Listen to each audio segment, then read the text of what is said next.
রাজ্যের নিরিখে শুধু নয়, দেশের নিরিখে বাঙালি তার অবস্থান এবং তার পরিপ্রেক্ষিতেই সবকিছু নিয়ে আলোচনা করছি, এবং তারই সঙ্গে দেখালাম বাংলা পক্ষে বিভাজন। আমি কি ঠিক বলছি না বেঠিক? বাঙালি জাতি পশ্চিমবঙ্গে তো বিভাজিত হয়নি, এবং বাংলা পক্ষ ভারতে বাঙালির অধিকার আদায়ের জাতীয় সংগঠন। 2018 সালে বাংলা পক্ষ এই গড়ের মাঠে কলকাতায় 20 জনের মতো একটা মাঠে মিটিং করে তৈরি হয়। আজকে প্রতিটি জেলায় এবং পশ্চিমবঙ্গের 226টি বিধানসভায় আমাদের উপস্থিতি, ছোট বড়, কোথাও একজন, কোথাও 50 জন, ঠিক আছে। তো দীর্ঘ পথ আমাদের পেরোতে হবে, এর মধ্যে অনেকে আসবেন যাবেন, ঠিক আছে, কিন্তু আমাদের মূল লক্ষ্য হচ্ছে ভারতে বাংলার অধিকার। এই পশ্চিমবঙ্গ আমাদের রাজ্য, আমাদের বিশ্বে সভ্য বাঙালির শেষ ঠিকানা, যেটিকে চিরকাল হিন্দু বাঙালি মেজরিটি রাখতে হবে, এবং যেখানে মুসলমান বাঙালি যারা ঘটি মুসলমান বাঙালি তাদের সমানাধিকার থাকবে, এবং পশ্চিমবঙ্গে এই বাঙালির অধিকার রক্ষা করা, এই লড়াইটাই আমাদের কাছে সবচেয়ে বেশি গুরুত্বপূর্ণ, ঠিক আছে। আমরা লক্ষ্যে অবিচল, আর কিছু আমরা বুঝি না। আচ্ছা, পরিষ্কার বোঝাই যাচ্ছিল এই প্রসঙ্গটা একটু অন্যভাবে উত্তর আসবে। আমি বাংলা পক্ষে ছিলাম, এটা অস্বীকার করার নেই, এবং 2019 থেকে আমি সক্রিয়ভাবে ছিলাম। ঘটনাচক্রে আমি বিভিন্ন সক্রিয় ভূমিকা পালন করেছি। কিছু জায়গায় মত মেলেনি, মতভেদ হয়েছে, কিন্তু একটা কথা স্পষ্ট, যেদিন থেকে আমি ছেড়েছি আমি কিন্তু বাংলা পক্ষকে নিয়ে একটা কিন্তু কুকথা বলিনি, কারণ বাংলা পক্ষের নেতৃত্বে সমস্যা আছে, এবং ঘটনাচক্রে একজনকে কেন্দ্র করে বাঙালি জাতীয়তাবাদী আন্দোলন হবে না। বাংলা ও বাঙালি, আমি শুরুটা করেছিলাম বাংলা ও বাঙালি, কেন গর্গ চট্টোপাধ্যায়কে দায়িত্ব নিতে হলো, বা কেন তার মাথায় এই ভাবনাটা এলো? এটা ভুল ধারণা যে আমার মাথায় এই ভাবনাটা এসছে। বাংলার বাস্তবতা, পুঁজির ক্ষেত্রে, চাকরির ক্ষেত্রে, বাজারের ক্ষেত্রে, জনবিন্যাসের ক্ষেত্রে, জনপ্রতিনিধিত্বের ক্ষেত্রে সারা ভারতে যে বিপন্নতা বাঙালির, সেই বিপন্ন সময় আসলে বাঙালি জাতির মধ্যে থেকে বাংলা পক্ষ তৈরি করিয়ে নিয়েছে। বাংলা মা তার সন্তানদের মধ্যে থেকে তৈরি করে নিয়েছে বাংলা পক্ষ, এবং আপনিও বাংলা পক্ষ। প্রতিটি বাঙালির মনে বাংলা পক্ষ বাস করে, এটা আমার মস্তিষ্ক প্রসূত কোনো জিনিস নয়। কোন দলের মানুষ নিভৃতে আমাদের বলে না যে যা করছো ঠিক করছো? এমন কোনো দল নেই পশ্চিমবঙ্গের মাটিতে। তার মানে নিভৃতেই বলে? এটা তো মেন স্ট্রিম দল করে, তারা তো আর দলের ওপর জাতি এই জিনিসটি করতে পারে না, তারা হচ্ছে জাতির ওপর দল, চুপচাপ থাকতে হয়, চেপে যায়, তাদের সব রাজনৈতিক ক্যারিয়ার আছে, অ্যাসপিরেশন আছে, কিন্তু আমরা তো বাঙালি জাতির সৈনিক।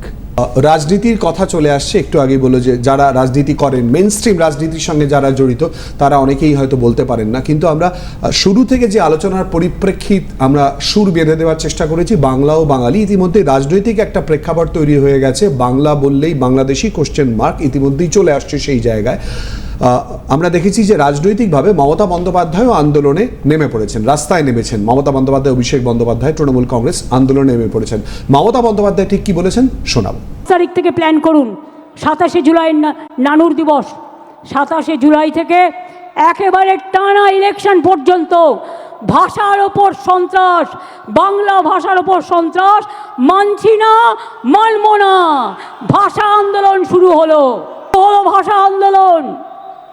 সব ভাষাকে সম্মান জানিয়ে বলবো, হর ভাষা কো হাম প্যার করতে হ্যায়। আর বাংলা ভাষা এশিয়াতে দ্বিতীয় বৃহত্তম, আর সারা পৃথিবীতে সংখ্যা হচ্ছে 5ম স্থানে।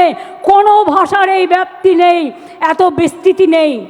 সেই বাংলার ওপরে যদি অত্যাচার করো, বাংলা ভাষায় কথা বলে যদি অপরাধ হয়, তাহলে মনে রেখো ইঞ্চিতে ইঞ্চিতে জবাব দেব, এবং ভাষা আন্দোলন শুরু হবে 27শে জুলাই থেকে।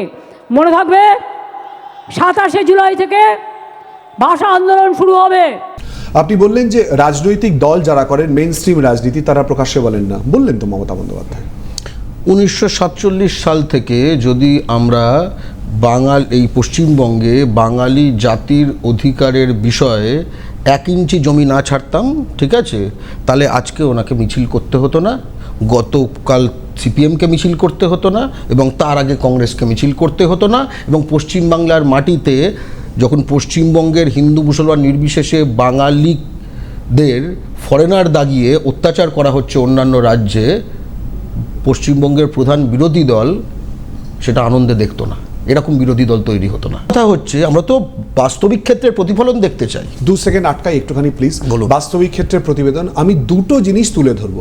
এক, দিল্লিতে ইতিমধ্যেই কিন্তু এই নিয়ে কর্মসূচি চলছে এবং তার প্রতিবেদন তুলে ধরেছে আমাদের প্রতিনিধি ইন্দ্রাণী।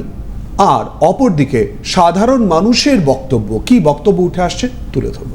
রাজধানী দিল্লির অলিতে গলিতে এখন একটাই প্রশ্ন, বাংলা বললেই কি বাংলাদেশি? রাজধানী দিল্লিতে প্রায় 40 লক্ষ বাঙালির বাস।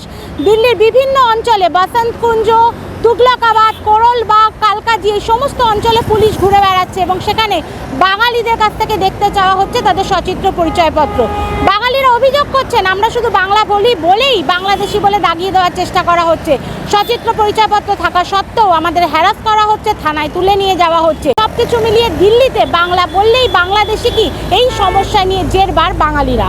এবং আমি নিজেও বাংলা নিয়েই পড়াশোনা করেছি, বাইরে গেলেও চেষ্টা করি যে বাংলায় কথা বলার বা বোঝার, তাদের ভাষাও বোঝার চেষ্টা করি, কিন্তু আমাদেরটা তারা বোঝার চেষ্টা করে না, এটা খুবই খারাপ লাগে। না, ভাষা দিয়ে কোনো কিছু বিচার করা যায় না। আর বাংলা বেশিরভাগ আমরা যদি এখন যাই অন্য জায়গায় যাই, অন্য রাজ্যে যাই, আমরা তো সেই ভাষাটা বলতে পারবো না। অবাঙালি, আমি বাংলা ভালো বলতে পারি। এটা হচ্ছে মানে ভুল বিচার। বাংলায় বাংলা গর্বের বিষয়, বাংলা তো গর্বের বিষয়, কারণ আমরাও তো বাঙালি। ছেলে মেয়েকে ইংলিশ মিডিয়ামে পড়াচ্ছে ঠিক কথায়, কিন্তু পুরোটাই তো বাংলা ভাষায় কথা বলছে। ভারতবাসী, বাঙালি, আমি সব রাজ্যে যেতে পারবো, সব রকম কথা বলতে পারবো। এটা তো মানে আমাদের স্বাধীনতা দেওয়া উচিত। থাকি বাঙালি আমরা, সেইভাবে ওনার কথা তো আমরা মেনে নিতে পারবো না। আজকে এই কথা বলছে, আবার কালকে অন্য কথা বলবে। যেই গভর্নমেন্টই ওখানে রয়েছে তারা তো ভুল করছে, ঠিক সঠিক তদন্ত করা উচিত। সাম্প্রদায়িক ভীতি তৈরি করার চেষ্টা করা হচ্ছে। যদি এখানেও এরকম হিন্দি ভাষীতে গিয়ে বেজে বেজে বের করে দেওয়া হয়, এটা যদি হয়ে থাকে খুব লজ্জাজনক। ভাষা মানুষকে কানেক্ট করে সব জায়গাতে, যেখানেই বাঙালিরা বাংলা ভাষায় কথা বলবে। আমার মনের ভাবকে প্রকাশ করার জন্যই তো ভাষা, না? দেওয়াটা ঠিক হচ্ছে না, কারণ বাংলা ভাষায় কথা বলার মানেই বাংলাদেশি, সে কখনো হতে পারে। দিনের শেষে আমরা সবাই বাঙালি, তো বাংলায় কথা বলার অধিকার আমাদের সবারই আছে। বাঙালি হয়ে বাঙালি হবে না, কথা বলবে না তো কি করবে? বাংলা ভাষাভাষী যারা, তাদের প্রতি একটা মানে খুবই অন্যায়, খুব গরিব কাজ। পশ্চিমবঙ্গের বাইরে যেখানেই আমরা যাই, বাঙালি শুনলেই একটা বাংলাদেশি তকমা লাগিয়ে দেওয়া হয়। আপনার বক্তব্য যে কোথাও যাতে আন্দোলন থেমে না থাকে, বিভিন্ন ক্ষেত্রে যাতে প্রতিবাদ সংগঠিত হয়, নানান ঘটনার ক্ষেত্রে শুধু তো প্রতিবাদ না, সমাধান। ঠিক আছে, প্রথম হচ্ছে যে এই এতগুলো লোক, কদিন আগে মলয় ঘটক শ্রমমন্ত্রী বিধানসভায় বলল, তথ্য পেশ করেছে যে সংগঠিত ক্ষেত্রে 22 লাখ বাঙালি অন্যান্য রাজ্যে কাজ করে, আর অন্যান্য রাজ্যের 1,20,00,000 পশ্চিমবঙ্গে কাজ করে। নাম্বার 1, ওই মধুবনীর বিজেপি এমপি, সে অগ্নিমিত্রা পালকে পাশে নিয়ে আসানসোলে বসে বিহার দিবস পালন হচ্ছিল শিলিগুড়ি, কলকাতা, আসানসোলে, ঠিক আছে, এবং সেখানে সে বলেছে যে পশ্চিমবঙ্গের মানুষকে আমরা ধন্যবাদ জানাতে হয় যে এখানে 2 কোটি বিহারি করে কমে খাচ্ছে। মানে তথ্য নাম্বার 3, বিহারে ভোট আসছে, ব্যারাকপুরে অর্জুন সিংটাকে পাশে নিয়ে, ঠিক আছে, একটা কেন্দ্রীয় মন্ত্রী না প্রতিমন্ত্রী বিহারের, সে এসে এখানে বলছে ভোটটা কিন্তু দেবেন বিহারের। আমরা এটা কী বানিয়ে ফেলেছি? আর আমাদের লোকজন বাইরে গিয়ে মার খাবে। ভূমিপুত্র সংরক্ষণ করছে না কেন বেসরকারি ক্ষেত্রে পশ্চিমবঙ্গ সরকার, তৃণমূল? এত যখন দরদ কেন করছে না?